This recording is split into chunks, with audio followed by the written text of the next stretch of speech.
जय हिंद। कैसे हैं आप सभी? मैं आशा करता हूं आप सभी अच्छे होंगे, स्वस्थ होंगे, मस्त होंगे। तो आइए आज हम क्लास 9th का एक बहुत सा प्यारा सा टॉपिक जिसका नाम है समानांतर चतुर्भुज, उसके बारे में हम लोग जानेंगे।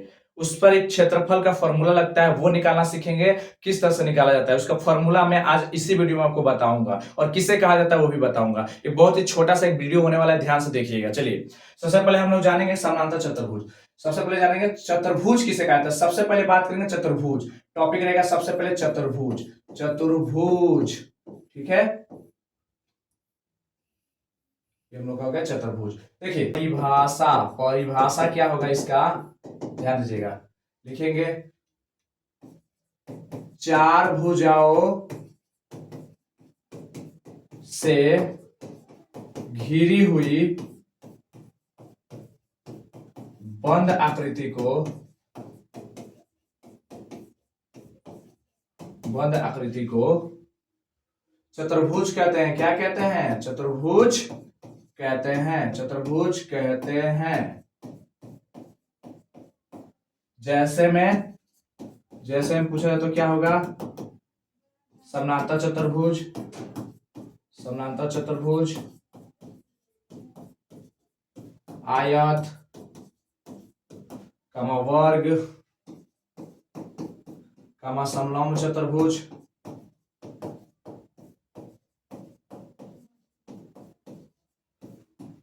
etc, ठीक है। और एक और सर, मतलब देखिए चार भुजाओं से जो घिरी हुई आकृति होती है हम लोग क्या बोलते हैं? चतुर्भुज बोलते हैं। जैसे मान लीजिए एक वर्ग लेते हैं, तो ये देखिए एक भुजा, ये दो गो भुजा, ये तीन गो भुजा, ये चार गो भुजा। तो जब ये चार गो भुजा से घिरा होता है, ये आपका भुजा है, ठीक है, जिसको ए से सूचित करते हैं, ठीक है। चार गो भुजा है, तो ये भुजाओं को जो घिरी हुई बंद आकृति, देखिए कहीं से खुला नजर आ रहा है? बिल्कुल नहीं आ रहा है, तो ये हमारा क्या कहलाएगा? चतुर्भुज कहलाएगा, ठीक है। उसी चतुर्भुज में आज हम एक चतुर्भुज पढ़ेंगे जिसका नाम है समानांतर चतुर्भुज, ठीक है। आपने अगर नोट कर लिया होगा तो देखिएगा समानांतर चतुर्भुज के बारे में जानेंगे। अगर आपसे पूछेगा एक चतुर्भुज में कितनी भुजाएं होती है, कितनी भुजाएं होती है, एक चतुर्भुज में कितनी भुजा होती है, तो क्या जवाब देंगे? तो बोलिएगा सर चार गो भुजा होता है। कितना भुजा होता है? चार भुजा होता है। कितने कोण बनते हैं इसमें? टोटल कितने कोण बनते हैं? बोलिएगा चार, क्योंकि देख लीजिए हेजा कोण बनेगा, हेजा बनेगा, हेजा बनता है, हेजा बनता है। तो कितने कोण बनेंगे? चार। शीर्ष कितने होंगे इसमें? शीर्ष कितने होंगे? मतलब शीर्ष मतलब जहां दो भुजा मिल रहा होगा आकर के, यहाँ पे एक पॉइंट बनेगा, एक यहाँ पॉइंट बनेगा, एक यहाँ पॉइंट बनेगा, एक यहाँ बनता है। जहां पर दो भुजा आकर कनेक्ट करे वही आपका शीर्ष, यानी कितने शीर्ष बनेंगे? चार। तो चार गो भुजा, चार गो कोण और चार गो शीर्ष इसमें पाया जाता है, ठीक है। चलिए उसको जानेंगे आज समानांतर चतुर्भुज के बारे में, ध्यान दीजिएगा। अब हम लोग यहाँ पर जानेंगे समांतर चतुर्भुज के बारे में। किसके बारे में? समांतर चतुर्भुज। कौन सा चतुर्भुज? समांतर चतुर्भुज, ठीक है, ठीक है। चलिए सबसे पहले लिखेंगे इसका परिभाषा। ध्यान दीजिएगा इसका परिभाषा क्या होगा, लिखेंगे। देखिए वैसा चतुर्भुज, वैसा चतुर्भुज जिसके आमने सामने, आमने सामने की भुजा समांतर तथा समान हो उसे समांतर चतुर्भुज कहता है। उसे समांतर चतुर्भुज कहा जाता है, कहा जाता है, कहा जाता है, ठीक है। उस हम कौन सा चतुर्भुज कहते हैं? समांतर चतुर्भुज। ऐसा चतुर्भुज जिसके आमने सामने की भुजा समांतर समान हो उसे समांतर चतुर्भुज कहा जाता है, समांतर चतुर्भुज कहा जाता है, ठीक है। जैसे देख लीजिएगा यहाँ पर चित्र के माध्यम से, ये हम लोग का एक चित्र होगा यहाँ पर, ध्यान दीजिए इस तरह का दिखता है समांतर चतुर्भुज, ठीक है।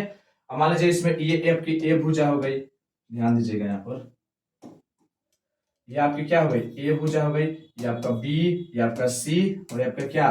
डी, ठीक है। तो जो आमने सामने, ये आमने सामने, ये आमने सामने मतलब इसके सामने ये और इसके सामने की भुजा ये एक दूसरे का क्या हो, बराबर हो। मान लीजिए कि देख लीजिएगा, देखिए ये जैसे जैसे बढ़ रहा है उसी के जैसा ये बनेगा समानांतर, मतलब एक दूसरे को कहीं भी मापिएगा, एक दूसरे को नहीं काटेंगे, जो कि पैरेलल होंगे, क्या होंगे। अच्छा ऐसे बढ़िए, ऐसे ही बढ़ेंगे तो एक दूसरे के कभी नहीं काटेंगे, इसलिए इसको क्या बोलेंगे, समांतर चतुर्भुज कहा जाता है। याद रहेगा समांतर चतुर्भुज के बारे में, जिसकी आमने सामने की भुजा आपस में क्या हो, बराबर हो और समांतर हो। देख लीजिए ये आमने सामने की भुजा एक दूसरे समान है, मतलब कहीं भी मापिएगा दूरी बराबर होगी, ठीक है, उसे समांतर चतुर्भुज कहेंगे। और आमने सामने की भुजा भी बराबर, अगर 3 है तो ये भी कितना होगा 3, ये 4 है तो ये कितना होगा 4, मतलब आमने सामने की भुजा भी समान हो और समांतर हो। ठीक है, समझ आ गया आप लोगों को। चलिए अब ध्यान दीजिएगा इसके बाद,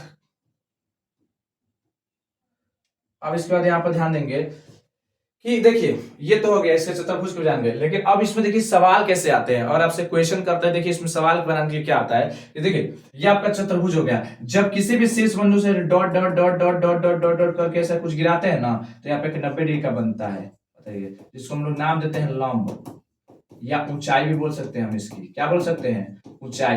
तो जब किसी भी बिंदु से जब किसी भी चीज पर गिराया जाता है तो लंब होता है। यानी देखिए, यानी कहां से ए से गिराया गया कोण ए का, जो यहां से देखिए लंब गिराया गया किस, सीढ़ी भुजा पर गिराया गया, किस पर, सीढ़ी भुजा पर हम क्या गिराए हैं, लंब। यानी ए बिंदु से, जो ए बिंदु हम लोग का, वहां से देखिए एक लंब गिरा है जो सीढ़ी पर आकर के खड़ा है, ऐसे 90 डिग्री का बन रहा है। ठीक है, तो इसमें क्या होता है कि इसमें क्या होता है कि इस लंब का बहुत बड़ा जरूरत पड़ता है हमें। तो देखिए इसका एक फॉर्मूला बनता है, याद रखिएगा आप लोग, इसका एक फॉर्मूला बनता है। इसमें क्या फॉर्मूला बनता है, ध्यान दीजिएगा, फॉर्मूला यानी सूत्र क्या बनता है, फॉर्मूला, फॉर्मूला देखिए क्या बनता है कि समांतर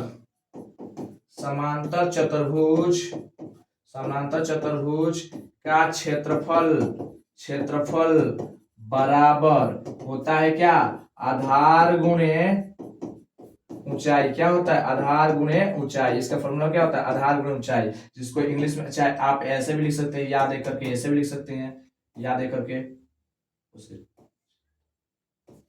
क्षेत्रफल, याद करके आप याद करके ऐसा भी लिख सकते हैं क्या, बी गुणे एच, आप ये लिख सकते हैं, या आप लिख सकते हैं इंग्लिश में बेस गुणे हाइट। क्या लिख सकते हैं, बेस गुणे हाइट, मतलब ये होता है इसका फॉर्मूला। और इसी फॉर्मूला पर समांतर चतुर्भुज का हम क्या निकालते हैं, क्षेत्रफल निकालते हैं। आइए एक प्रश्न करके मैं दिखाता हूं कैसे निकलता है, अगर ये आपने देख लिया तो चलिए, बहुत आसान है। देखिए इसके प्रश्न करके, क्वेश्चन देखिए कैसा है। क्वेश्चन कह रहा है कि एक समांतर चतुर्भुज की ऊंचाई 4 मीटर तथा आधार 10 मीटर है, तो उसका क्षेत्रफल ज्ञात करें।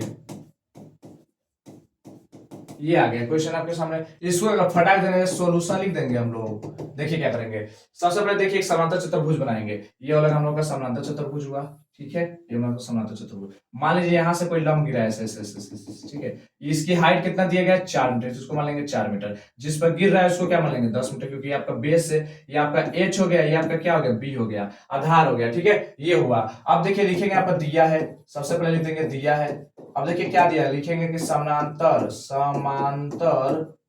चतुर्भुज समांतर चतुर्भुज का आधार बराबर, समांतर चतुर्भुज का आधार बराबर, आधार मतलब बी, बी बराबर कितना दिया है 10 मीटर, ठीक है। उसके बाद क्या दिया गया है, तथा उसकी क्या दी गई है ऊंचाई क्या लिखेंगे उसका 4 मीटर, यही ना दिया गया एच, उनका 4 मीटर दिया है, इसलिए क्या हो जाएगा, इसलिए समांतर चतुर्भुज का क्षेत्रफल बराबर क्या होता है, बी गुणे एच होता है। तो बी का मान कितना है, बी का मान 10 मीटर है और एच का मान कितना है 4 मीटर है। तो देखिए 10 चौका 40, अब मीटर से मीटर क्या होगा मीटर स्क्वायर, तो ये हो गया इसका आंसर, देख सकते हैं। तो इस तरह से निकाला जाता है, ये आपका समांतर चतुर्भुज का क्षेत्रफल का फॉर्मूला होता है। क्षेत्रफल का फॉर्मूला क्या होगा, बी इंटू एच। मिलते हैं फिर से एक नए वीडियो के साथ, तब तक जय हिंद जय भारत।